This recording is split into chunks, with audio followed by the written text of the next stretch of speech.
Сәлеметсіздер ме балалар? Бүгінгі біздің сабағымыздың тақырыбы баскетбол. Сегіздік тәсілін үйрену. Бүгінгі біздің сабағымыздың мақсаты балаларды баскетбол ойынына қызығушылығын арттыру, сегіздік тәсілін нығайту болып табылады. Біздің бірінші балалармен бір-бірімізбен амандасамыз. Сәлеметсіңдер ме балалар?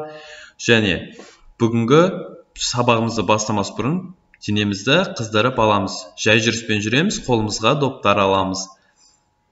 Жарайсыздар балалар. Бір қалыпта жүреміз. Жүру жаттығуларын жасауға өзімізді дайындаймыз. Допты тек қолда ұстаймыз, жерге ұрмаймыз. Жарайсыздар, өте керемет.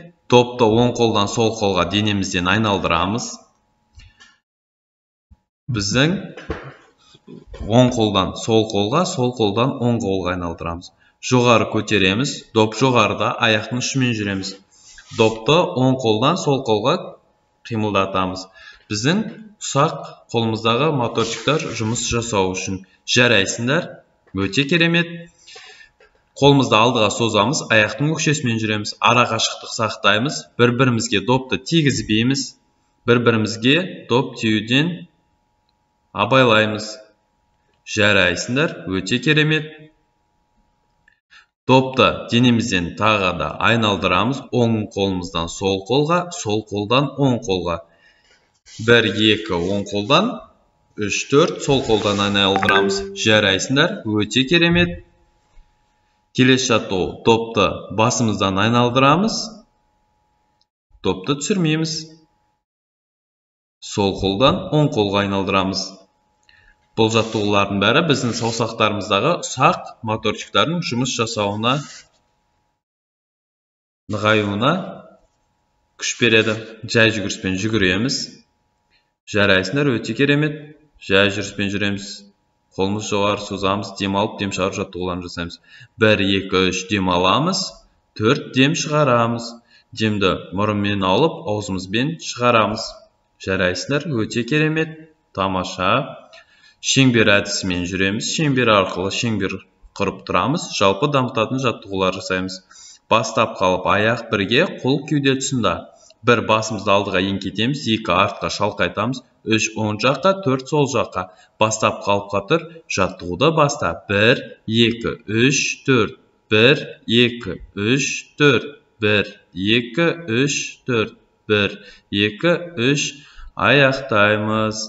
Келесі жаттығу. Аяқ алшақтан кең, қол кеуде тұсында. 1 қолымызды алдыға созамыз, 2 бастап қалып, 3 жоғары көтереміз, 4 бастап қалып қатыр, жаттығуды баста. 1, 2, 3, 4. 1, 2, 3, 4. 1, 2, 3, 4. 1, 2, 3. Аяқтаймыз. Келесі жаттығу. Аяқ алшақтан кең, қол кеуде тұсында алдыға созылған. 1 басымыз түсіреміз, 2 бастап қалып, 3 жоғары көтереміз, 4 артқа шалқайтамыз. Бастап қалып қатыр, жаттығуды баста. 1, 2, 3, 4. 1, 2, 3, 4. 1, 2, 3, 4. 1, 2, 3. Аяқтаймыз. Келесі жаттығу. Аяқ алшақтан кең, қол кеуде тұсында.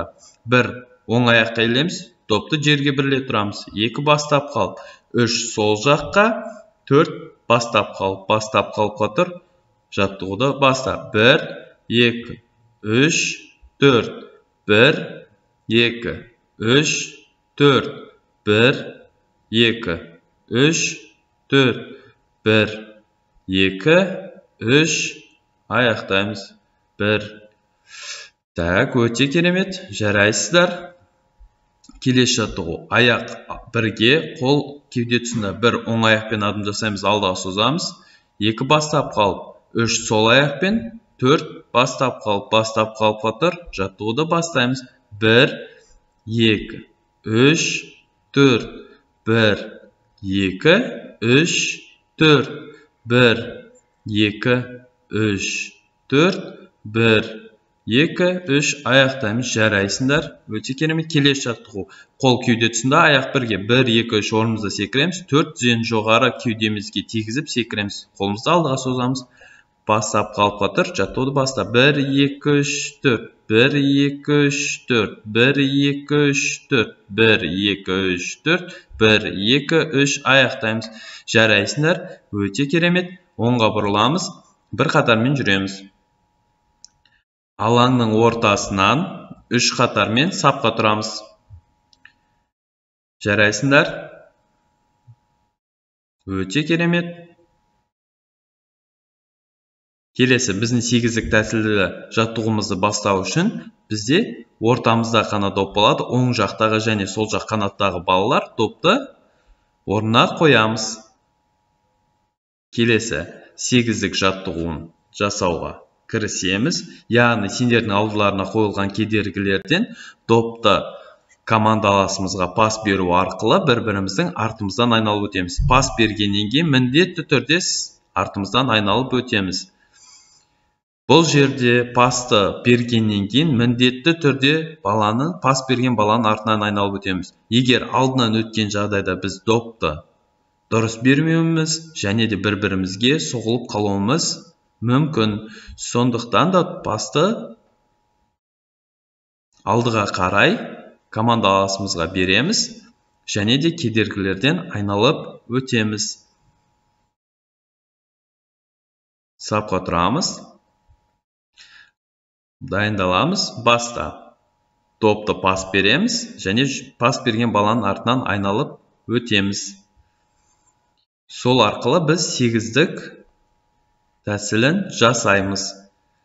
Сегіздік тәсілін жасауға кіріс. Жарайсыңдар. Жоқ, пасты дұрыстап береміз. Кеудесіне пасты алдыға қарай береміз. Кеудеден кеудеге береміз. Сәл алдыға қарай берсеңдер, жүгіріп бара жатқан балаға тура келетін болады пас. Сондықтан пас берген кезде міндетті түрде кеудеден береміз да, және пас берген баланың артынан айналып өтеміз.